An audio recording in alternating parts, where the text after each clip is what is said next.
क्या होता है? तो मोल होता है कि लाइक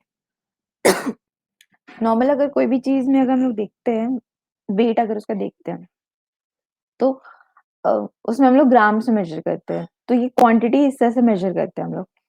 पर क्या था कि जब एटम्स में देखते हैं, क्योंकि एटम्स बहुत छोटे होते हैं, तो उनका जो स्पेसिफिक वेट होता है यानी कि एटॉमिक मास जो हमने देखा था, तो एटॉमिक मास भी है और फिर ऊपर से कुछ अमाउंट में अगर हम कुछ ग्राम्स में अगर लेते हैं कोई भी सब्सटेंस को, तो हमको दोनों कैलकुलेट करना पड़ेगा, क्योंकि इस एटॉमिक मास से फर्क पड़ सकता है, क्योंकि मोल्स मतलब एटम्स का जो वजन है वो भी इम्पोर्टेंट है। तो ये चीज होगा, तो यहाँ पे इसीलिए हमने क्या किया था, एक और टर्म देखा था, मोल। तो ये मोल क्या है, मोल भी क्या किस लिए यूज होता है, इट्स लाइक ग्राम ओनली, पर क्या है यहाँ पे मतलब क्वांटिटी मेजर करने के लिए, मेजरिंग क्वांटिटी के लिए ये है। तो कोई भी सब्सटेंस का यानी कि जब हम लोग कुछ एक्सपेरिमेंट या कुछ भी करते हैं, तो उसका जब भी एक्सपेरिमेंट में कुछ भी अगर यूज करते हैं रिएक्टेंट केमिकल सब्सटेंस, तो बहुत छोटे से अमाउंट में होता है, तो एग्जैक्टली कैलकुलेट करने के लिए कि पूरा ओवरऑल कितना वजन है उसका, तो हम लोग मोल्स में यूज करते हैं। तो मोल्स का हमने फॉर्मूला देखा था, that was to calculate number of moles, क्या करते हैं हम लोग, ऊपर लेते हैं गिवन मास, जो जैसे अगर हम लोग ले बोलते हैं कि हम लोग 5 ग्राम्स ऑफ सॉल्ट ले रहे हैं या 2 ग्राम्स ऑफ सॉल्ट ले रहे हैं, तो वो हो गया हमारा गिवन मास जो कि ग्राम्स में रहेगा। और नीचे आता है मॉलिक्यूलर मास, अगर मॉलिक्यूल के बारे में बोल रहे हैं तो, और नहीं तो एटॉमिक मास अगर एटम के बारे में बोल रहे हैं तो ये चीज होता है। तो गिवन मास और मॉलिक्यूलर या फिर एटॉमिक मास जो होता है उसको जब हम लोग डिवाइड करते हैं तो मोल होता है। तो हमने 1 मोल देखा था, 1 मोल क्या होता है, 1 मोल मतलब होता है कि जब हम लोग एग्जैक्टली उसी अमाउंट का मास ले रहे हैं जितना उसका मॉलिक्यूलर मास है, जैसे हमने वाटर का एग्जांपल लिया था। तो वाटर में उसका एटॉमिक मॉलिक्यूलर मास क्या होता है, वाटर का 18 होता है, यानी कि H2O। ऑक्सीजन का 16, हाइड्रोजन का 1, दो हाइड्रोजन का हो जाएगा 1 इंटू 2, तो ये हो जाएगा 18। तो ये हो जाएगा 18, तो इसका मॉलिक्यूलर मास कितना आता है 18। तो अगर हम लोग 18 ग्राम्स ऑफ वाटर ले रहे हैं, तो मतलब ये क्या हो जाएगा, 1 मोल हो जाएगा। कैसे, तो 18 डिवाइड बाई 18 क्या होगा, 1। तो ये आता है 1 मोल।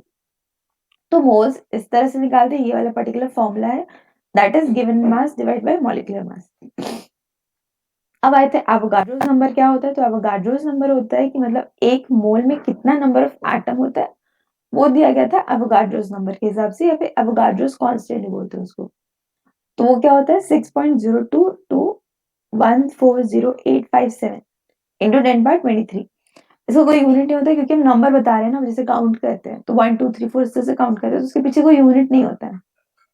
तो यहाँ पे भी क्योंकि नंबर ऑफ एटम बता रहे हैं एक मोल में, एक मोल में कितना नंबर ऑफ यूनिट या फिर मॉलिक्यूल, एटम्स, पार्टिकल कुछ भी हो वो कितना होगा, वो बताता है एवोगाड्रोस नंबर। ये कितना होगा 6.02। इतना लंबा जो नंबर है इसको शॉर्ट में क्या लिखते हैं, 6.023 इंटू 10 पावर 23। इसके हिसाब से हम लोग बताते हैं कि अगर एक मोल लेते हैं यानी कि 18 ग्राम्स ऑफ वाटर लेते हैं, एक मोल मतलब क्या हो गया, एग्जैक्टली उसका जो मास होता है उसके बराबर उसका वेट।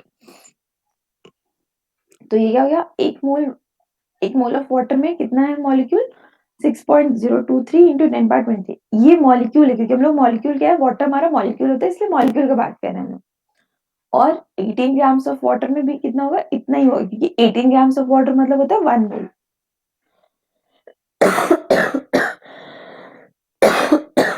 Excuse me. वही चीज अगर हम लोग ज्यादा देखें या फिर अगर एटम्स का देखें, यानी कि अगर बोलेंगे 1 मोल ऑफ कार्बन में कितना है, तो ये हो जाएगा 6.023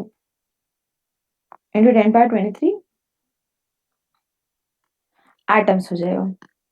तो ये हो जाता है, अगर एटम के बारे में बोल रहे हैं तो एटम के बराबर हो जाएगा, अगर मोल के बारे में मॉलिक्यूल के बारे में बोलेंगे तो मॉलिक्यूल के बराबर हो जाएगा। तो इस तरह से ये होता है। वही चीज अगर हम वाटर का बोलेंगे कि 1 मोल ऑफ H2O में कितना मॉलिक्यूल होगा, कितना एटम्स होगा, तो ये हो जाएगा 1 मोल ऑफ H2O हो जाएगा हमारा 6.023 into 10 पावर 23 मॉलिक्यूल। और अगर एटम्स के बारे में बोलेंगे तो टोटल देखेंगे कितना एटम है यहाँ पे, तो हाइड्रोजन 2 है और एक ऑक्सीजन है, तो टोटल 3 एटम है, यानी एक मोल में 3 एटम है टोटल। तो ये हो जाएगा 3 इंटू 6.023 इंटू 10 पावर 23, मतलब एटम्स फाइंड करना है तो निकाल देंगे, मल्टीप्लाई करेंगे तो क्या हो जाएगा 1.8 1.8046 इंटू 10 पावर 24। अगर 23 रखते तो 18 पॉइंट हो जाता, डेसिमल को आगे शिफ्ट किए, क्या हो गया 24 एटम्स है ये। वही चीज अगर बोलेंगे कि 2 मोल्स में कितना है, 2 मोल में कितना वाटर मॉलिक्यूल है, तो इसको क्या करेंगे 2 मल्टीप्लाइड बाई 6.023 इंटू 10 पावर 23। ये मॉलिक्यूल का बात हो रहा है कि 2 मोल में कितना है, तो जब मल्टीप्लाई करेंगे, क्यों एक मोल में अगर 6.023 था, 2 मोल में कितना होगा, तो 2 से मल्टीप्लाई करेंगे इसको, तो ये हो जाएगा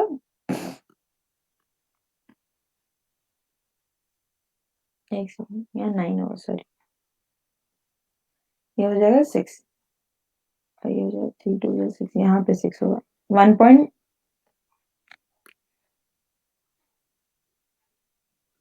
हो जाएगा 1.8069, और यहाँ हो जाएगा 1.2046 इंटू 10 पावर 24। ये हो गया मॉलिक्यूल। और इसी में अगर 2 मोल में हम लोग एटम अगर फाइंड करना है तो क्या हो जाएगा, ये हो जाएगा 2, क्योंकि 2 मोल का है। एटम कितना होता है वाटर मॉलिक्यूल में, 2 और 1 3, तो 3, और फिर मल्टीप्लाई करेंगे 6.023 इंटू 10 पावर 23 से, ये हो जाएगा इसका एटम, तो टोटल हो जाएगा 2 3 6, 6 से जब मल्टीप्लाई करेंगे तो ये हो जाएगा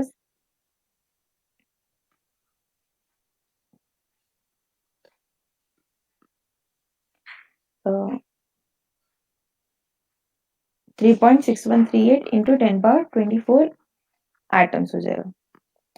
तो ये हो जाता है हमारा, अगर 1 मोल में भी करना है, 1 मोल में एग्जैक्टली इतना अमाउंट में एटम होता है, अगर एटम का पूछा है तो, मॉलिक्यूल का पूछा है तो एग्जैक्टली इतना अमाउंट में मॉलिक्यूल होता है, पीछे का नंबर चेंज होता है। अगर इसमें कितना एटम वो पूछा है तो पहले काउंट करेंगे कितना एटम, जैसे अगर NaOH लेते हैं तो उसमें 1 है, 2 है, 3 है, 3 एटम है, तो 3 से मल्टीप्लाई करें। स्पेसिफिकली अगर Na का पूछा है तो उस हिसाब से जाएंगे। तो ये 1 मोल में कितना हो गया, तो इतना एटम हो गया, मल्टीप्लाई करने में इतना आ रहा है। फिर मोल भी अगर चेंज हुआ तो मल्टीप्लाई करेंगे। अगर मोल में एटम मॉलिक्यूल का दिया है, पूछा उसमें एटम कितना है, तो वापस 2 क्योंकि हमारा मोल है, 3 क्योंकि हमारे टोटल इसमें एटम है, और इंटू 6.023 इंटू 10 पावर 23, तो एग्जैक्टली सेम रहेगा, यानी कि हाइड्रोजन 2 है और ऑक्सीजन 1 है, तो टोटल कितना होगा। वही चीज अगर दूसरा, अगर बड़ा कुछ मॉलिक्यूल का पूछता है, जैसे कि NH4 होल OH, होल नहीं होगा, NH4OH, तो ये हो जाएगा 1, ये 4 हो गया, 5 हो गया, 4 प्लस 1 प्लस 1 प्लस 1, तो ये हो जाएगा 4 5 6 7। तो 7 से इसको मल्टीप्लाई करेंगे, 1 मोल का पूछा है, तो अगर मोल चेंज हो गया तो फिर उसको मल्टीप्लाई करेंगे। वही चीज अगर इस तरह से है, CaOH होल 2, तो कैल्शियम 1 हो गया, ऑक्सीजन 1 है, हाइड्रोजन 1 है, पर यहाँ पे होल 2 है, यानी कि 1 प्लस 1 हो गया 2, 2 2 जा 4, तो ये हो जाएगा 1 प्लस 4, तो ये हो जाएगा 5। इसमें 3 नहीं बोलेंगे, यहाँ पे होल 2 है, यानी कि कैल्शियम ऐसे OH है, ऐसे OH है, तो यहाँ पे 2, यहाँ पे 2, और ये 5। तो इस तरह से कैलकुलेट करते हैं कि वोगाड्रोस नंबर कैसा होता है, किस तरह से उसको कैलकुलेट किया जाता है। तो वही चीज है, if you wanted to know the number of particles in 3 moles of a substance, the value would be 3 times 6.023 into 10 power 23। तो मल्टीप्लाई जब किया गया तो ये आंसर है, यहाँ पे देखो 24 कर दिया। और पार्टिकल्स, पार्टिकल क्यों, क्योंकि यहाँ पे पार्टिकल के बारे में पूछा है, अगर नंबर ऑफ एटम हो जाए तो एटम लिखेंगे, आयंस हो जाए तो आयन लिखेंगे, पार्टिकल लिखा तो पार्टिकल लिखेंगे, जो एग्जैक्टली यहाँ वर्ड रहेगा उसी को हम यहाँ पे लिखेंगे। तो चीज ऐसा तो नहीं है कि हम लोग बॉयज के बारे में पूछा गया है तो हम लोग गर्ल्स का काउंटिंग बताएंगे, नहीं। तो जो चीज यहाँ पूछा गया वही चीज लास्ट में लिखेंगे। जब जैसे पूछा जाता है how many number of boys are there, तो हम लोग बोलेंगे 10 बॉयज या 20 बॉयज, ऐसा तो नहीं है 10 गर्ल्स बोल देंगे। तो यहाँ पे वही चीज है, जिसके बारे में पूछा गया उसी के बारे में यहाँ मेंशन करना है। एटॉमिक रेडियस में बाद में आते हैं, पहले इसका एक क्वेश्चन सॉल्व कर लेते हैं। ये थोड़ा डिफिकल्ट टाइप का क्वेश्चन है, मतलब अभी तक जो बेसिक बता रहे थे ये थोड़ा होगा, थोड़ा लेंदी जाएगा और थोड़ा अलग जैसे पूछा है, determine the number of oxygen and hydrogen atom end of the water molecule in 2.45 moles of water. मतलब क्या है, वाटर मॉलिक्यूल का भी पूछा है, यहाँ पे क्या हो रहा है, वाटर मॉलिक्यूल का भी पूछा है नंबर कितना होगा, ऑक्सीजन का भी पूछा है कितना होगा, और हाइड्रोजन का भी पूछा है कितना होगा। तो सबसे पहले कुछ भी हो गिवन डेटा लिखना चाहिए। तो नंबर ऑफ मोल्स कितना दिया है, 2.5 मोल्स ऑफ वाटर, यानी कि H2O। सीधे क्या लिखेंगे इसको, अब क्या लिखते हैं, 1 मोल में, 1 मोल ऑफ वाटर में कितना मॉलिक्यूल, क्योंकि वाटर क्या है, मॉलिक्यूल्स है, तो इसलिए क्या बोलेंगे, नंबर ऑफ मॉलिक्यूल कितना है, तो ये हो जाएगा,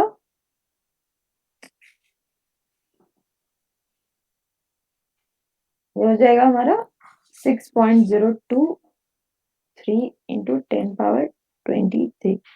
ये डिपेंड करता है, मतलब कहीं कहीं जहाँ पे 6.023 होगा, कहीं पे 6.022 होगा, तो कुछ भी चलेगा, इस 3 या 2 से उतना कुछ खास फर्क नहीं पड़ने वाला है। जैसे यहाँ पे अगर 2 लिखा हुआ है, तुम इसको 2 भी कर सकते हो, 3 लिखा है 3 भी, क्योंकि क्या है, डेसिमल के पहले वाला नंबर चेंज होना चाहिए, डेसिमल के बाद वाले में अगर चेंज होता है तो थोड़ा सा डिफरेंस होता है, बट ज्यादा नहीं होता है।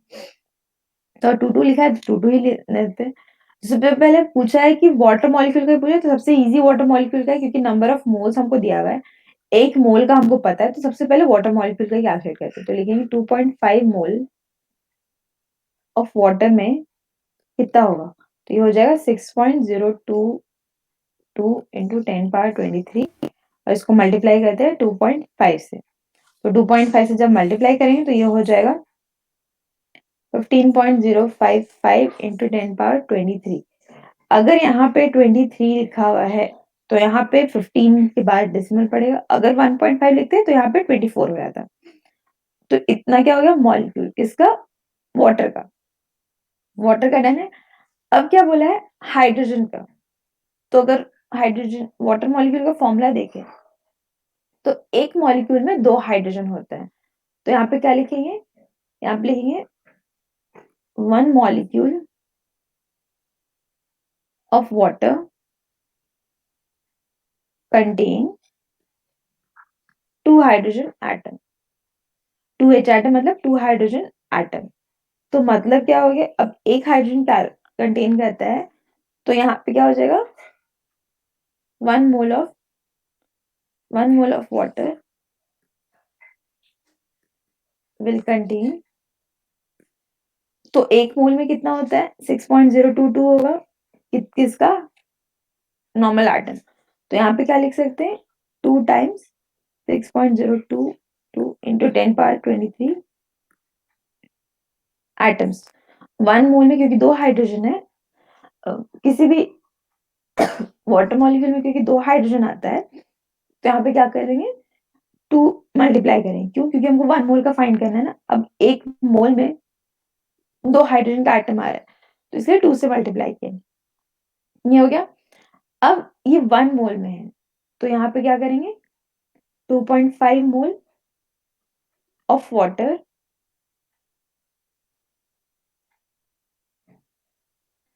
2.5 मोल ऑफ वाटर विल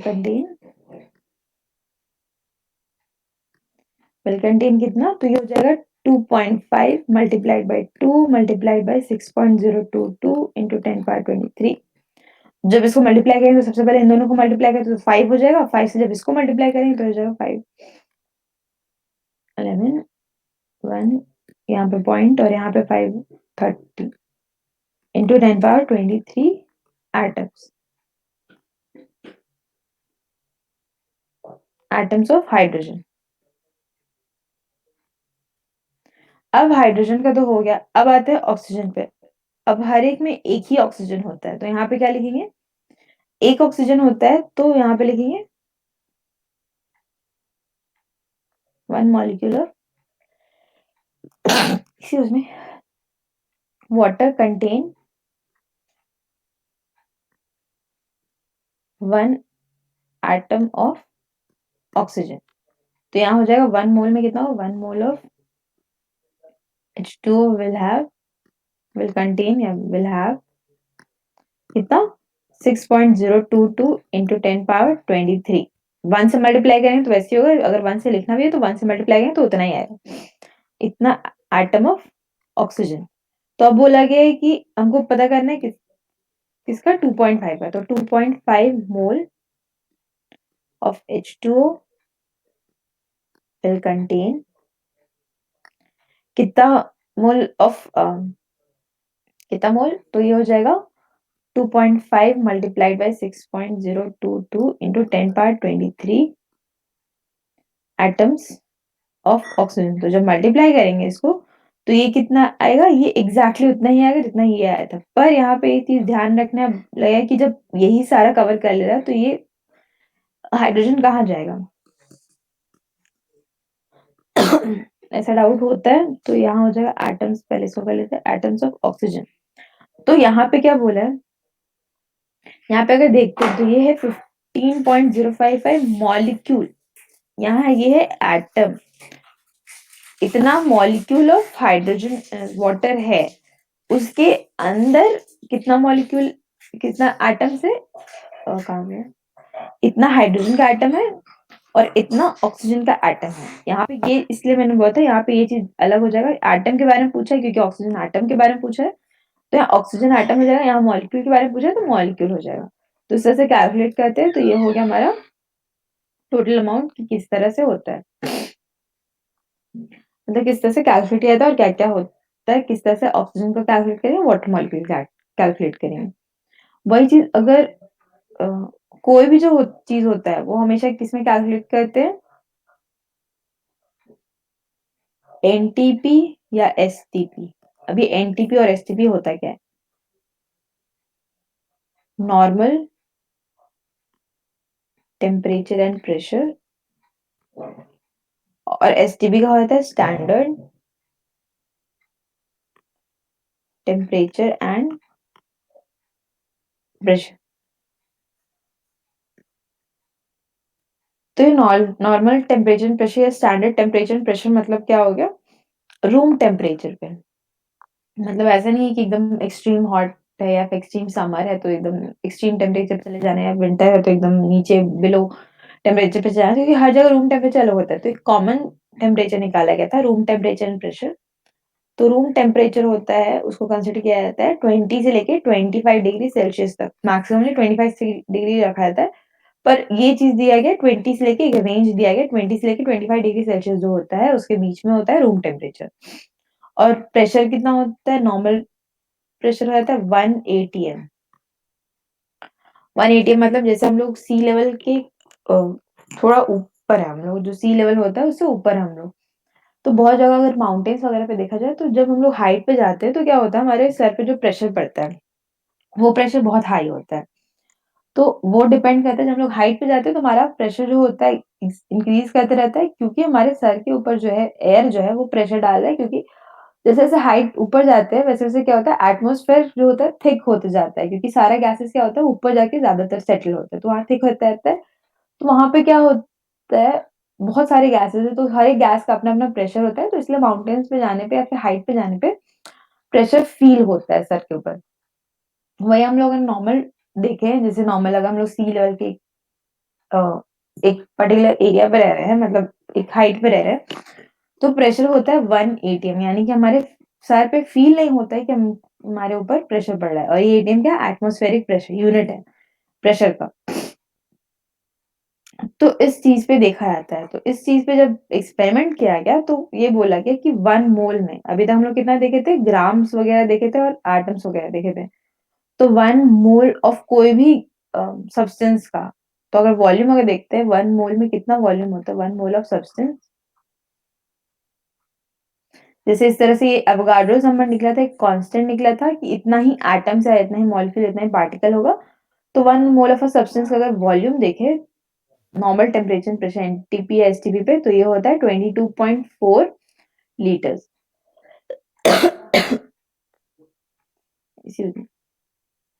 तो ये होता है, मतलब कुछ भी अगर हो तो ये 22.4 लीटर्स होता है। एंड इस पर्टिकुलर अमाउंट ऑफ गैस में या फिर वजन सब्सटेंस, इस पर्टिकुलर अमाउंट ऑफ सब्सटेंस जो भी होता है वो क्या होता है? वो होता है वो होता है हमारा मॉलिक्यूलर वेट के बराबर। मतलब जैसे अगर बोलते हैं 18 होता है हमारा मॉलिक्यूलर वेट इसका H2O का। तो 18 ग्राम्स ऑफ H2O में कितना होगा? तो ये हो जाएगा 22.4 लीटर। मतलब क्या है? जितना 1 मोल में कोई भी अगर रूम टेम्परेचर पे या प्रेशर पे गैस लेते हैं तो वो कितना हो जाएगा? 22.4 लीटर। अब यहाँ टेम्परेचर और प्रेशर क्यों मेंशन किया है? गैस के साथ हमेशा जब भी हम लोग काम करते हैं हमेशा मेंशन करते हैं उसका temperature and pressure. Most of the experiment normal या स्टैंडर्ड टेम्परेचर एंड प्रेशर पे होता है। एनटीपी और एसटीपी जिसको बोलते हैं, दोनों एक ही चीज है। क्यों इस तरह से होता है? क्योंकि इस तरह से होने का रीजन ये है कि अ, जो गैस होता है जब उसको हम लोग हीट करते हैं यानी टेम्परेचर इंक्रीज या डिक्रीज करते हैं तो गैस क्या होता है? टेम्परेचर इंक्रीज करने पे एक्सपैंड होता है यानी कि फैलता है। और अगर कम करते हैं तो वो क्या होता है? कंप्रेस हो जाता है। ज्यादा नहीं बट एक टाइम तक कंप्रेस हो जाता है। वही चीज अगर प्रेशर के साथ है, प्रेशर अगर ज्यादा अप्लाई करेंगे जैसे बलून है तो बलून में अगर प्रेशर ज्यादा अप्लाई करते हैं तो वो क्या हो जाएगा? ऐसे तो फट जाएगा बट क्या होता है? गैस कंप्रेस हो जाता है क्योंकि बलून का जो वॉल्स होता है वो इतना होल्ड नहीं कर सकता गैस को, इसलिए फट जाता है। पर गैस क्या होता है? कंप्रेस होता है। वही चीज अगर उसको हम लोग प्रेशर को हटाते हैं तो जितना ज्यादा, जैसे हम लोग गैस के बारे में पढ़े थे ना, गैस को अगर दूसरा कंटेनर में स्विच कर देते हैं तो उसका वॉल्यूम भी क्या होता है? चेंज हो जाता है यानी कि उस कंटेनर का वॉल्यूम ले लेता है। तो वही चीज है यहाँ पे।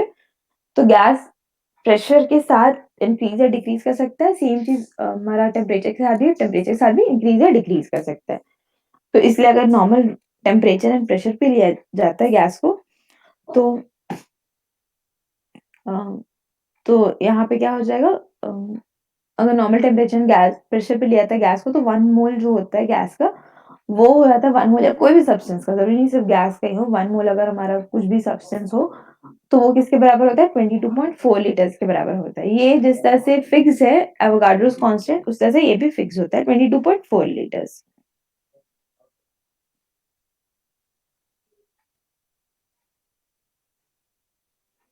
तो ये आता है 22.4 लीटर्स।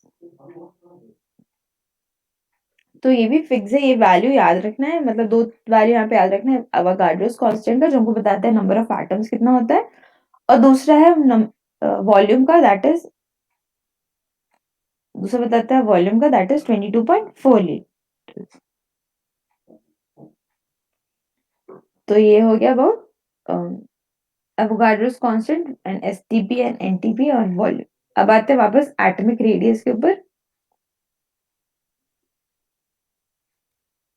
तो एटॉमिक रेडियस क्या होता है? एटॉमिक रेडियस जो है distance from the centre of the nucleus to the outer most shell containing electrons.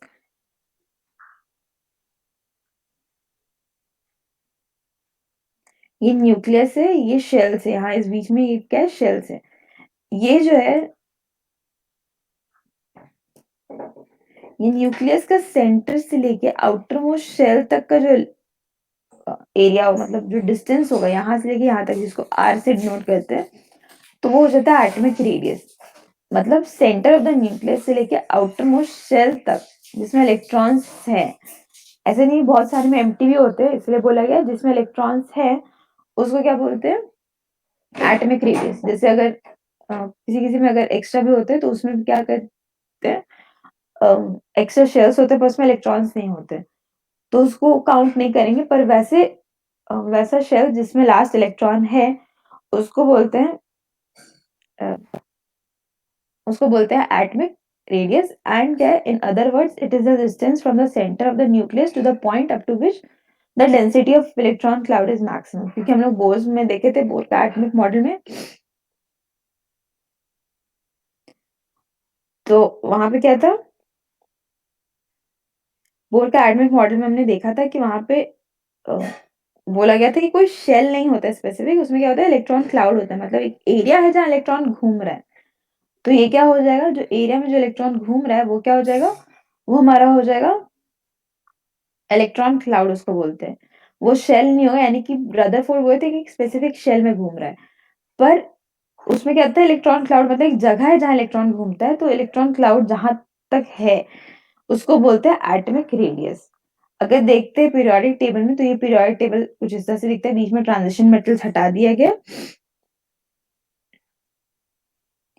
तो ट्रांजिशन मेटल्स क्योंकि हटा दिया गया है, तो इसलिए ये क्या हो जाएगा, यहाँ पे अगर देखते हैं तो जैसे ही हाइड्रोजन है, lithium, sodium, potassium, rubidium, caesium, तो ये एक ग्रुप है। तो यहाँ पे देख रहे हैं धीरे धीरे नीचे जा रहे हैं, तो क्या हो रहा है, एटॉमिक रेडियस इंक्रीज हो रहा है, साइज जैसे हमको दिख रहा है इंक्रीज हो रहा है।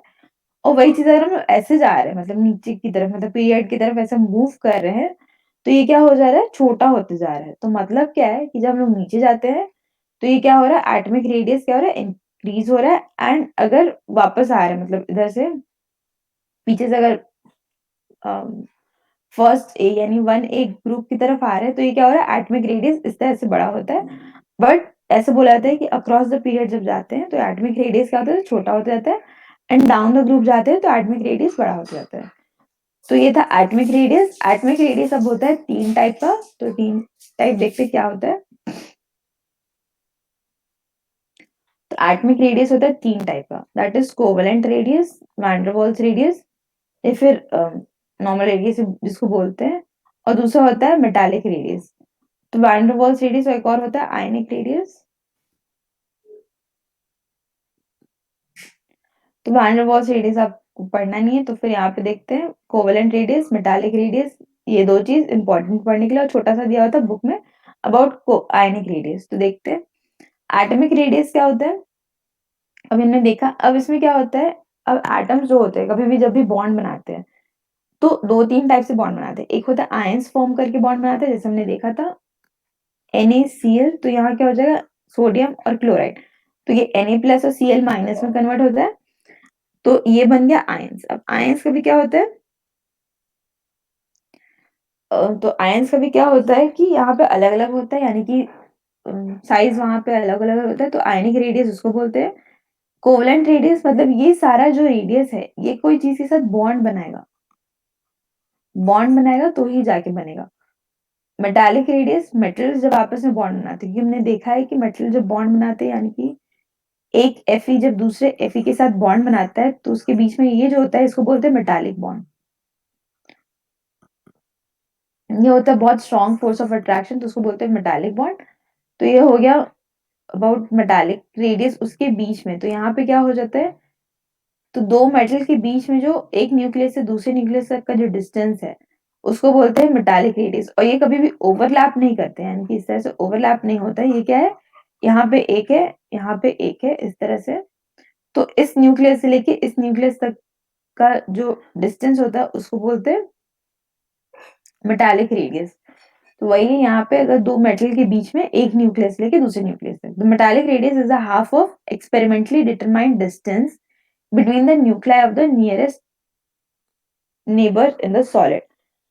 तो उसके पास का जो नियरेस्ट नेबर होगा सॉलिड का, क्योंकि मेटल में बताया था सॉलिड है, तो मतलब क्या है, सब एक दूसरे के बहुत पास पास रहता है।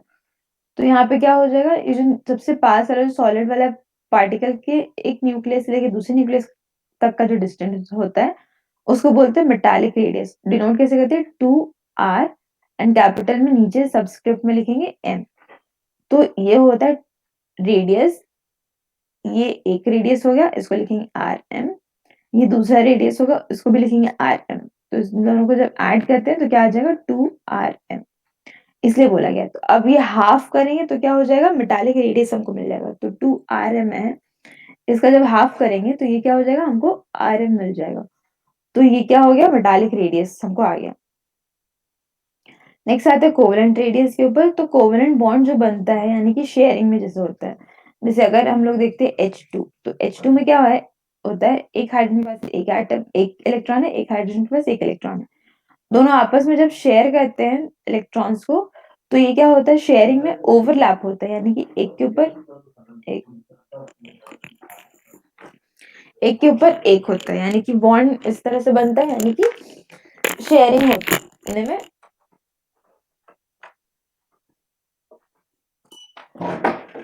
शेयरिंग होने में क्या होता है, बॉन्ड जो होता है या फिर ऑर्बिटल या शेल जो होता है, वो ओवरलैप होते हैं एक दूसरे के ऊपर, और उसको बोलते हैं शेयरिंग। तो शेयरिंग में क्योंकि ओवरलैप हो रहा है, तो यहाँ पे क्या होता है, थोड़ा सा डिस्टेंस जो है वो कम हो जाता है, मतलब एक न्यूक्लियस से लेके दूसरे न्यूक्लियस के बीच का जो डिस्टेंस होता है वो कम हो जाता है। तो कम होने की वजह से वो जो रेडियस बनेगा उसको बोलते हैं कोवेलेंट रेडियस। डिनोट किससे करते हैं? R C O V. किसे डिनोट करते हैं? R C O V. R M यानी कि metallic, R C O V यानी कि आर कोवेलेंट। कोवेलेंट रेडियस मतलब क्या हो गया?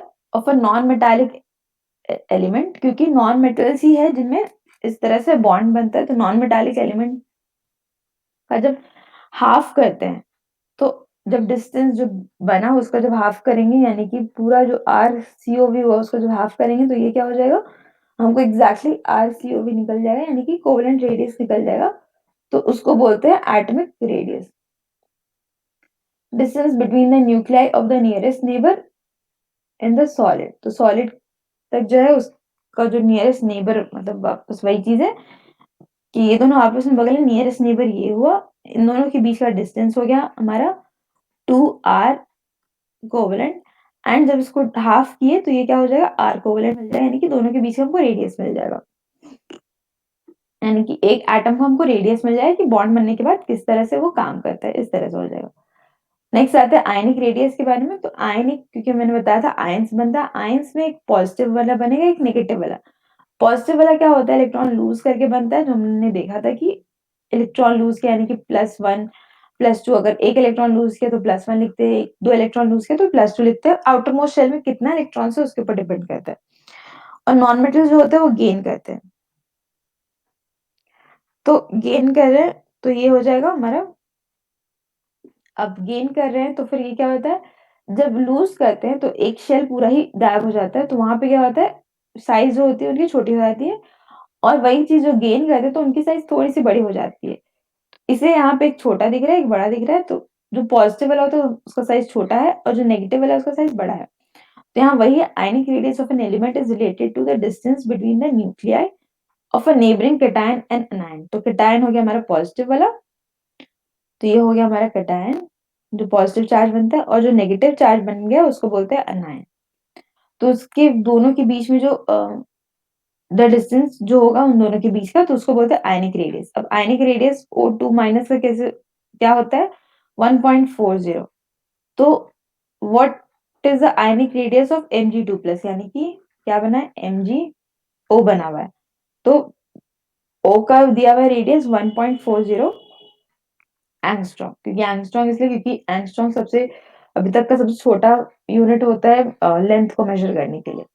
तो एंगस्ट्रॉम क्योंकि एटम्स बहुत ज्यादा छोटा है तो उसका लेंथ को मेजर हम लोग मीटर्स में नहीं कर सकते हैं, तो इसलिए सबसे छोटा यूनिट दिया गया था एंगस्ट्रॉम। सो कन्वर्ट भले कर सकते हैं पर मेजर नहीं कर सकते। मीटर क्या, मिलीमीटर भी उसके लिए बहुत बड़ा हो जाता है, तो इसीलिए एंगस्ट्रॉम। अब क्या है? आयनिक रेडियस ऑफ Mg क्या होगा? तो यहाँ पे क्या होता है? Mg और O के बीच का जब डिस्टेंस देखा जाता है तो O का पता है हमको, O2 का कितना होता है। अब जब हम लोग यहाँ से यहाँ तक डिस्टेंस, मतलब इस एंड से इस एंड तक जो डिस्टेंस देखेंगे ये क्या होता है? R+ और R- दोनों का मिला के डिस्टेंस निकलेगा यहाँ पे, यानी कि रेडियस पूरा पूरा का पूरा निकलेगा। तो अब जब हमको एक नेगेटिव वाले का पता है तो हम लोग क्या कर सकते हैं? एक्स यानी हमारा जो टोटल हुआ उसमें से अगर 1.40 माइनस करेंगे तो हमारा आर पॉजिटिव का वैल्यू निकल जाएगा। तो वही चीज है, आयनिक रेडियस इस तरह से निकाला जाता है। तो ये था 3 तरह का radius. Van der Waals radius जो होता है बेसिकली दो नॉन मेटालिक कंपाउंड जो है, जैसे कि अगर F2 है और F2 के बीच में अगर कुछ एक पर्टिकुलर फोर्स ऑफ अट्रैक्शन होता है तो उन दोनों के बीच का डिस्टेंस को वैन डेर वाल्स रेडियस बोलते हैं। तो इससे मैंने कहा ये पढ़ना है नहीं, ये सिलेबस में है नहीं, तो इसलिए इसको नहीं पढ़ा है मैंने। तो ये 3 चीज है जो समझना है। दैट इज मेटालिक रेडियस जो मेटल्स में होता है, कोवेलेंट रेडियस जो नॉन मेटल जब आपस में बॉन्ड बना के कंपाउंड बनते हैं तो उसमें होता है। एंड आयनिक रेडियस हो गया आयंस के केस में क्या होगा? पॉजिटिव और नेगेटिव चार्ज, यानी कि कैटायंस और एनायंस के केस में क्या होगा? तो ये था। नेक्स्ट आते हैं यूजेस ऑफ आइसोटोप्स में। तो यूजेस ऑफ आइसोटोप्स में क्या देखेंगे कि क्या क्या यूजेस है। तो ये यूरेनियम क्या होता है? Fuel in atomic reactor. तो यूरेनियम का जो आइसोटोप्स होता है, क्योंकि यूरेनियम वैसे भी थोड़ा रेडियो एक्टिव है, तो ये क्या होता है? एटॉमिक रिएक्टर में इसको यूज किया जाता है यूरेनियम को। नेक्स्ट अगर आते हैं यूरेनियम को छोड़ के अगर नेक्स्ट आते हैं तो that is radioactive isotope are used in treatment of various disease. तो मतलब रेडियो एक्टिव जो आइसोटोप होते हैं, जैसे मैंने कहा था कि न्यूट्रॉन्स और protons nearly about same number में होते हैं, ज़्यादा डिफरेंस नहीं होता है। तो अगर ज़्यादा डिफरेंस हुआ तो क्या होता है, न्यूक्लियस थोड़ा अनस्टेबल होता है क्योंकि वो ज़्यादा जगह लेगा ना, क्योंकि मास क्या होता है, प्रोटॉन्स और न्यूट्रॉन्स में होता है। तो न्यूट्रॉन्स अगर ज़्यादा हो गया तो ज़्यादा एरिया कवर करेगा, ज़्यादा एरिया कवर करेगा यानी कि न्यूक्लियस बड़ा होगा और वो कहीं न कहीं शेल के बहुत ज़्यादा पास चला जाएगा। वो चीज़ नहीं होना चाहिए। तो उस वजह से क्या होता है, रेडियो एक्टिव होता है, अनस्टेबिलिटी बहुत ज़्यादा बढ़ जाती है क्योंकि उसके उसका वज़न जो है बहुत ज़्यादा बढ़ गया है, न्यूक्लियस का। तो न्यूक्लियस की वजह से पूरा एटम का वज़न बढ़ जाता है, तो ये रेडियो एक्टिव होता है। तो रेडियो एक्टिव जब होता है तो कुछ-कुछ रेडियो एक्टिव सब्सटेंस जो होता है, वो कोई डिज़ीज़ ठीक करने के लिए काम में आता है। जैसे अगर आयोडीन का देखें, तो आयोडीन 131 जो होता है गॉइटर डिज़ीज़ और कोबाल्ट 60 जो होता है कैंसर ट्रीट करने के लिए यूज़ होता है। तो गॉइटर डिज़ीज़ क्या होता है? बेसिकली जो नेक एरिया में जैसे एडम्स एपल होता है बॉयज में जो होता है, मेल्स में जो होता है एडम्स एपल, जो कि नेक में क्या होता है, थोड़ा सा प्रोट्रूडिंग होता है यानी बाहर की तरफ थोड़ा गला आता है। गॉइटर में क्या होता है, वही चीज बॉडी में एक्चुअली जो हार्मोन प्रेजेंट प्रोड्यूस होता है वो ज्यादा प्रोड्यूस नहीं हो पाता, दैट इज थायरोक्सिन।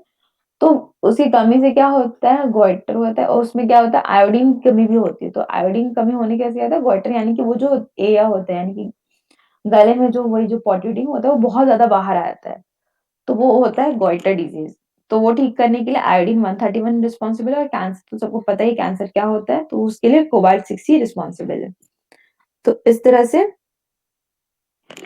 से ये काम करता है, मतलब रेडियो एक्टिव आइसोटोप्स की तरह यूज़ कर सकते हैं कोई डिजीज़ ट्रीट करने के लिए। Isotopes are used to study mechanism of chemical reaction. तो आइसोटोप को ही स्टडी किया जाता है ताकि मैकेनिज्म पढ़ा जा सके कोई भी केमिकल रिएक्शन का, क्योंकि उसमें हम लोग मतलब देख सकते हैं कि हाँ किस तरह से रिएक्शन हो रहा है, मैकेनिज्म किस तरह से हो रहा है, मतलब कि पहले किसके साथ रिएक्ट कर रहा है, बाद में किसके साथ रिएक्ट कर रहा है। तो इसीलिए next is sodium 24 is use to study the blood circulation in human being. तो सोडियम 24 एक आइसोटोप है। सोडियम का एक ओरिजिनल वाला जो ज्यादा अमाउंट में प्रेजेंट होता है वो होता है सोडियम 23। सोडियम 24 भी एक जो आइसोटोप है वो किससे यूज होता है कि ब्लड सर्कुलेशन ह्यूमन बीइंग में किस तरह से हो रहा है, वो चीज स्टडी करने के लिए यूज होता है सोडियम 24। तो ये था अबाउट यूजेस ऑफ आइसोटोप। अब देख लेते हैं थोड़ा सा इलेक्ट्रॉनिक स्ट्रक्चर किस तरह का होता है, किस तरह का होता है इलेक्ट्रॉनिक स्ट्रक्चर टॉप 20 या फिर फर्स्ट 20 एलिमेंट्स का। तो इलेक्ट्रॉनिक स्ट्रक्चर हमने देखा था कि जब बोर आए थे तो उन्होंने कहा था कि शेल्स जो होता है के एल एम एन इस तरह से अरेंज होता है, या फिर first shell, second shell, third shell, fourth shell, इस तरह से। और हर एक शेल में क्या होता है, डिफरेंट क्वांटिटी होता है इलेक्ट्रॉन्स का, मतलब क्या है, डिफरेंट डिफरेंट क्वांटिटीज होता है कि वो लोग कितना स्टोर कर सकते हैं, कितना अकोमोडेट कर सकते हैं। जैसे सबसे पहला जो शेल है के, जो कि सबसे ज्यादा न्यूक्लियस के पास रहता है, उसमें सिर्फ और सिर्फ दो ही इलेक्ट्रॉन्स हो सकते हैं, उससे ज्यादा नहीं हो सकता। सेकेंड वाले में क्या होगा, 8 होता है। थर्ड वाले में फिर 8 होगा और फोर्थ वाले में क्या होता है, 18 होता है। इस तरह से इंक्रीज होता रहता है। पर क्या है यहाँ पे, कुछ कुछ चीजें मतलब जब आगे देखा गया था तो इधर ये चीज फॉलो करता है 288 18 वाला। जब इधर आते हैं यानी कि एल्यूमिनियम से जब आते हैं, उधर भी मतलब ऐसे ही, बट अगर जैसे ही ट्रांजिशन मेटल आते हैं, जैसे यहाँ पे दिख रहा है, यहाँ पे क्या इन दोनों में कोई एलिमेंट नहीं है। जैसे ट्रांजिशन मेटल यहाँ पे जो ऑरेंज वाला दिख रहा है, दैट इज ट्रांजिशन मेटल जो आते हैं, यानी कि पीरियोडिक टेबल जब देखते हैं तो ये वाला जो पोर्शन, इसके बाद जितने भी एलिमेंट्स आएंगे, यानी कि ये वाला जो एलिमेंट्स आएंगे उसमें क्या होता है, इलेक्ट्रॉनिक कॉन्फ़िगरेशन चेंज होता है फिल होने का। क्या हमको फर्स्ट 20 एलिमेंट्स देखना है, तो फर्स्ट 20 एलिमेंट्स ये वाला मेथड फॉलो करते हैं या फिर ये वाला पैटर्न फॉलो करते हैं। जैसे अगर हाइड्रोजन का देखें तो ये होता है 2, सॉरी हाइड्रोजन का 1 होता है तो 1, हीलियम का 2 है तो 2 रहता है, यानी कि मैक्सिमम 2 फिल हो गया। लिथियम में 3 होता है तो इसका फिल होता है 2 और 1। फिर सॉरी बेरिलियम में होता है 4 तो ये हो जाएगा 2 एंड 2। तो ये तब तक फिल होगा जब तक के लिए इसका 8 ना हो जाए। तो बेरिलियम के बाद आता है boron, carbon, nitrogen, oxygen, fluorine, neon. तो बोरॉन में होता है 5, ये हो जाएगा 2 3, 6 2 4, 7 2 5, 8 2 6, इसका होता है 9 2 7, और इसका हो जाता है 10 यानी कि 2 8। तो यहाँ तक हमने देखा कि 8 तक सेकंड शेल भी फिल हो गया। अब जो जितना भी इलेक्ट्रॉन्स है वो थर्ड शेल में जाएगा। तो यहाँ पे आ जाता है सोडियम, पोटेशियम। तो इन दोनों का क्या होगा, क्योंकि ये दोनों क्या है इस वाले पोर्शन में, तो सोडियम पोटेशियम का क्या हो जाएगा 2 8 1 2 8 2। फिर आता है aluminium, silicon, phosphorus, sulphur, chlorine, argon, sodium और पोटेशियम, सॉरी सोडियम के बाद मैग्नीशियम, यहाँ पे पोटेशियम, और फिर लास्ट आता है कैल्शियम। तो यहाँ हो जाएगा एल्यूमिनियम का हो जाएगा 283, सिलिकॉन का होता है 284, हाँ यहाँ पे ये हो जाएगा 11, ये होता है 12, ये हो जाएगा 13, हो जाएगा 14, 15, 16, 17, 18, 19, 20। फॉस्फोरस का हो जाएगा 285, सल्फर का होता है 286, क्लोरीन पे आते हैं, ये हो जाएगा 287, फिर ये हो जाएगा 288। अब क्या है 8 इलेक्ट्रॉन से बाहर का थर्ड वाले शेल में देखो 1 2 3 थर्ड वाला शेल है, तो यहाँ पे क्या हो गया फिल हो गया। अब क्या होगा, अब नेक्स्ट शेल में जाएगा तो 18 अकोमोडेट करता है पर 20 तक उसमें नहीं जाएगा उतना दूर तक।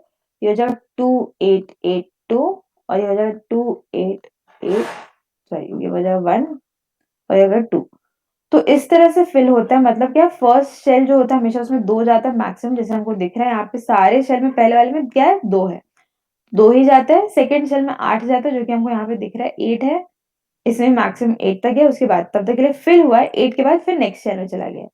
थर्ड शेल में भी 8 जाएगा मैक्सिमम, जिसे यहाँ आपको दिख रहा है 8 हो रहा है, एंड लास्ट शेल में 18 तक जा सकता है पर कैल्शियम तक सिर्फ 2 तक ही जाता है, तो इस तरह से फिल होता है। तो ये हो जाता है किस तरह से फिलिंग होता है इलेक्ट्रॉन्स का, किसमें इलेक्ट्रॉन्स का शेल्स में किस तरह से फिल होता है, तो ये हो गया। कॉन्फ़िगरेशन सेम रहता है, उसी में फिर ये जो आयंस कैसे बनता है, ये बाहर जो 2 या 1 या 3 इलेक्ट्रॉन, मैक्सिमम 3 तक 3 इलेक्ट्रॉन है, ये जब लूज हो जाते हैं तो ये बन जाता है आयंस। तो ये हो गया 1 2 3, इस तरह से आयंस बन गया। अब नेक्स्ट आते हैं, तो यहाँ तक चैप्टर खत्म हो गया है। अब आते हैं कुछ कुछ क्वेश्चन सॉल्व कर लेते हैं, कुछ किस तरह क्वेश्चन आते हैं वो चीज देख लेते हैं। तो पहला वाला क्वेश्चन अगर देखते हैं, तो number of neutrons in an isotope of an element is 9। तो नंबर ऑफ न्यूट्रॉन, सबसे पहले मैंने क्या कहा है कि गिवन डेटा लिखना है। तो क्वेश्चन नंबर 1, तो न्यूट्रॉन्स जो है कितना है 9 है, मास नंबर है 17, मास नंबर जो है वो कितना है 17 है। Name the element and state its atomic number. तो हमने देखा था मास नंबर, मास नंबर क्या होता है प्रोटॉन्स प्लस न्यूट्रॉन्स, और प्रोटॉन किसके बराबर होता है z के बराबर, z यानी कि एटॉमिक नंबर के बराबर होता है। तो हमारे पास मास नंबर है, हमारे पास न्यूट्रॉन्स भी है, तो क्या हो जाएगा प्रोटॉन्स को क्या लिख सकते हैं हम लोग, प्रोटॉन्स को पहला बात हम लोग लिख सकते हैं z, that will be equal to mass number subtracted to neutrons. तो ये हो जाएगा 17 माइनस 9, तो जब सब्ट्रैक्ट करते हैं तो ये हो जाएगा हमारा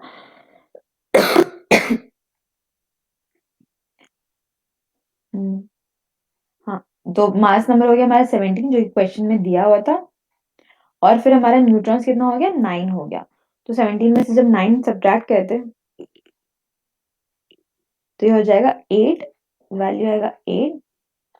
तो ये 8 किसका होता है एटॉमिक नंबर, 8 होता है हमारा ऑक्सीजन का। तो क्या लिख सकते हैं कि ऑक्सीजन है हमारा, वो ऑक्सीजन है हमारा, क्या था एलिमेंट था हमारा ऑक्सीजन, एंड उसका एटॉमिक नंबर क्या है 8, और इसमें प्रोटॉन भी 8 है, न्यूट्रॉन भी क्या है न्यूट्रॉन यहाँ पे 9 दिया हुआ है, और ये क्या है इसका मास नंबर 17 हो गया, पर इसका मतलब क्या है आइसोटोप दिया है। ऑक्सीजन का जो ओरिजिनल वाला होता है 16 और 8, ये मास नंबर क्योंकि 16 दिया है ये हो जाएगा 8 और 17, ये आइसोटोप वाला के बारे में पूछा है। तो ये हो गया हमारा ऑक्सीजन का, यानी कि उसमें क्या है ऑक्सीजन में 8 तो मतलब एटॉमिक नंबर से मतलब है, मास नंबर से हमको सिर्फ पता करना है एटॉमिक नंबर क्या है या फिर प्रोटॉन्स क्या है, जितना होगा वो उसका हमारा एलिमेंट होगा। तो ये था पहला वाला। नेक्स्ट है right the weight of 22.4 litre nitrogen at NTP in terms of grams. तो क्या बोले थे, 1 मोल ऑफ, तो क्या बोले, nitrogen at NTP, nitrogen atom अगर बोला होता तो हम लोग लिखते एन के बारे में, यहाँ पे क्या बोल रहे हैं, सिर्फ नाइट्रोजन बोला है तो जस्ट एन के बारे में देखेंगे। अगर कोई चीज मेंशन नहीं किया तो सिर्फ एक एन के बारे में देखेंगे। अगर N2 लिखा होता है अब इस तरह से दोनों दिखाए थे, तो 1 मोल ऑफ एन, क्या बोला है, टर्म्स ऑफ ग्राम्स। तो सबसे पहले क्या लिखेंगे, 1 मोल में कितना होता है, 22.4 लीटर्स होता है, ये हो गया। अब पूछा है ग्राम्स में कितना होगा, तो नाइट्रोजन में कितना, टोटल 1 मोल में कितना ग्राम होता है, जितना उसका एटॉमिक मास होता है, तो ये क्या हो जाएगा 14 ग्राम्स। तो 14 ग्राम्स ऑफ नाइट्रोजन में कितना हो जाएगा, 14 मल्टीप्लाइड बाई 22.4। तो इस तरह से किए तो ये हो जाएगा, अगर वेट निकालना ना, अच्छा राइट द वेट, सर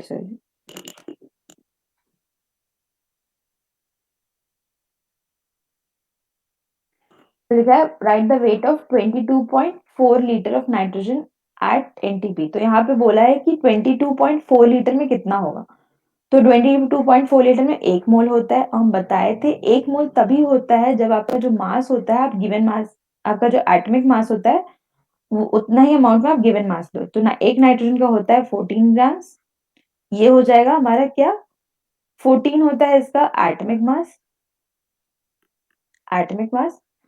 तो इसका क्या हो जाएगा, एटॉमिक मास अगर 14 है तो इसको 1 मोल करने के लिए हमको कितना चाहिए, 14 ग्राम्स लेना पड़ेगा, तभी तो 14 डिवाइड बाय 14 होगा।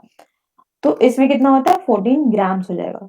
वही चीज अगर 1 मोल ऑफ N2 का बोला, 1 मोल ऑफ N2 में अगर 22.4 है, 4 लीटर है, तो ये हो जाएगा 14 times 2।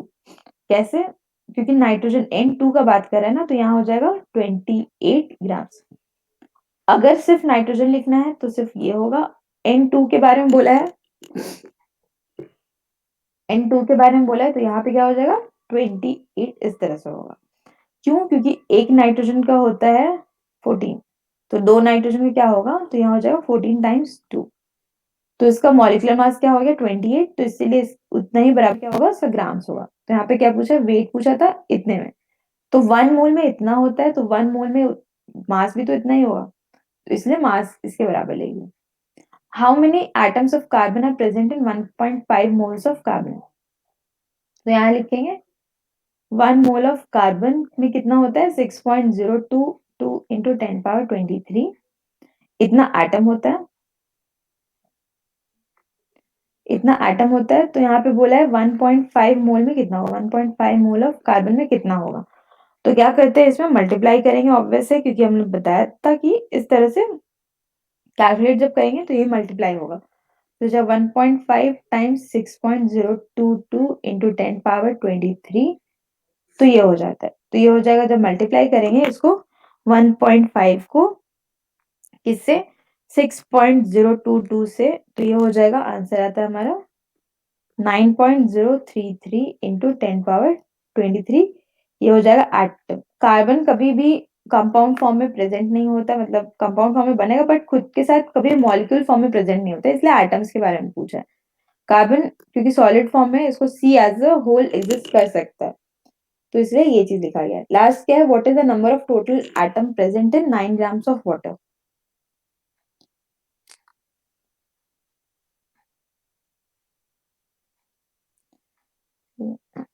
What the number of total atoms, तो कितना एटम प्रेजेंट है किसमें, 9 ग्राम्स ऑफ वाटर में। तो सबसे पहले जब इस तरह का क्वेश्चन आता है कि 9 ग्राम्स ऑफ वाटर में कितना है, तो सबसे पहले वापस बोल रही हूँ, गिवन डेटा लिख लेना है, 9 grams of water, total number of atom in 9 grams of water. तो यहाँ हो जाएगा, सबसे पहले हम लोग क्या करेंगे, गिवन डेटा लिखेंगे। गिवन डेटा क्या है, मास ऑफ वाटर दिया हुआ है कितना है, 9 ग्राम्स। उसमें सबसे पहले क्या लिखेंगे, molecular mass of water, molecular mass of water, तो ये हो जाएगा 18 होता है, हमको पता है। अब मोल्स निकालेंगे, नंबर ऑफ मोल्स, तो नंबर ऑफ मोल्स होता है mass divided by molecular mass, तो ये क्या हो जाएगा 9/18। ये क्या हो जाएगा 1/2 जिसको लिखते हैं 0.5 मोल्स। तो नंबर ऑफ एटम पूछा है, नंबर ऑफ एटम पूछा है, मॉलिक्यूल पूछा है। नंबर ऑफ टोटल एटम्स यानी कि वाटर में टोटल एटम्स कितना होगा, तो यहाँ पे क्या लिखेंगे, सबसे पहले मॉलिक्यूल्स का लिखेंगे यानी कि 1 मोल ऑफ वाटर हैज कितना, तो ये हो जाएगा 3 एटम्स, टोटल 3 है, सॉरी 1 मोल नहीं, 1 molecule, molecule of water has 3 atom H2O, 2 hydrogen है 1 ऑक्सीजन, 3 एटम है यहाँ पे। तो अब क्या करेंगे, 3 एटम है तो यहाँ पे लिखेंगे हम लोग तो 1 मोल में कितना होगा, 1 mole of water will have, ये हो जाएगा 6.022 इंटू 10 पावर 23 इंटू 3। तो जब मल्टीप्लाई करेंगे कैसे, क्यों 3 से मल्टीप्लाई की, क्योंकि एक मॉलिक्यूल में 3 एटम है, तो एक मोल में कितना होगा, इतना, एक मोल में इतना एटम होता है तो इतना मॉलिक्यूल होता है, तो उसमें एटम में कन्वर्ट करके 3 से मल्टीप्लाई किए। वही चीज बोलेंगे 0.5 मोल में कितना होता है, 0.5 mole of water will have, तो ये हो जाएगा, मल्टीप्लाई करेंगे आपस में, तो ये हो जाएगा 0.5 मल्टीप्लाइड बाई 3, इस 3 को आगे लिख दिए बस, 6.022 इंटू 10 पावर 23। तो यहाँ क्या हो जाएगा, 0.3 से जब मल्टीप्लाई करेंगे तो ये हो जाता है हमारा 1.5 हो जाएगा, इन दोनों को मल्टीप्लाई करेंगे और इसे जब मल्टीप्लाई करेंगे तो ये आएगा 9.033 इंटू 10 पावर 23। तो इस तरह से सॉल्व करते हैं। तो अगर इस तरह से क्वेश्चन दिया हुआ है, यानी कि इस तरह से दिया हुआ है कि मास दिया हुआ है और हमको निकालना है कि कितना एटम है, सबसे पहले हम नंबर ऑफ मोल्स निकालेंगे क्योंकि बीच में कॉमन क्या है, number of moles. Number of moles निकालने के बाद टोटल एटम निकालेंगे कितना होता है, फिर जब उसको मल्टीप्लाई करेंगे यानी कि 1 मोल वाटर में कितना है, तो 1 मोल में इतना एटम, एक मॉलिक्यूल में क्योंकि 3 एटम था तो 1 मोल में कितना होगा, इतना एटम्स हो जाएगा। ये क्या है, इतना एटम्स, टोटल एटम, इतना टोटल एटम्स। तो फिर 0.5 मोल ऑफ वाटर में कितना होगा, इतना टोटल एटम्स। तो इस तरह से ये कैलकुलेट किया जाता है। तो ये था अबाउट सारा न्यूमेरिकल प्रॉब्लम्स। तो सारा बेसिक जो न्यूमेरिकल प्रॉब्लम्स जो आएगा इस चैप्टर से पर्टिकुलरली, वो सब इसी तरह का हो, यानी कि नंबर ऑफ न्यूट्रॉन्स निकालना है, अगर नंबर ऑफ न्यूट्रॉन्स दिया रहेगा या फिर मास नंबर दिया रहेगा, इस तरह से protons, neutrons, atomic mass, element, ये सब बताना होगा। वेट दिया होगा, तो यहाँ पे क्या है, अगर वॉल्यूम इस तरह से दिया रहता है तो अगर बोला जाए कि एनटीपी पे या कुछ भी वॉल्यूम है उसमें ग्राम्स में निकालना है, तो 1 मोल में इतना होता है, 1 मोल में कितना एटॉमिक, 1 मोल मतलब होता है कि कितना मास होगा उसमें, तो 1 मोल की इक्विवेलेंट निकाल देना। तो सिंपल है कि जो भी अगर एटम दिया तो एटम का एटॉमिक मास लिखाएगा, अगर मॉलिक्यूल दिया तो मॉलिक्यूल का मॉलिक्यूलर मास लिखा जाएगा 1 मोल में से। ये 1 मोल में 22.4 लीटर होता है। अगर वही चीज अगर 48 सॉरी 44.8 हुआ था, तो ये क्या हो रहा है, 2 मोल के बारे में बात कर रहे हैं। 1 मोल में इतना है तो 2 मोल में कितना होगा, 2 मल्टीप्लाइड बाय 22.4 दैट इज 44.8। तो 2 मोल का बात करें तो यहाँ पे भी 2 से मल्टीप्लाई हो जाएगा। तो वो चीज ध्यान रखना क्या चीज किस तरह से पूछा है। नेक्स्ट है how many atoms of carbon are present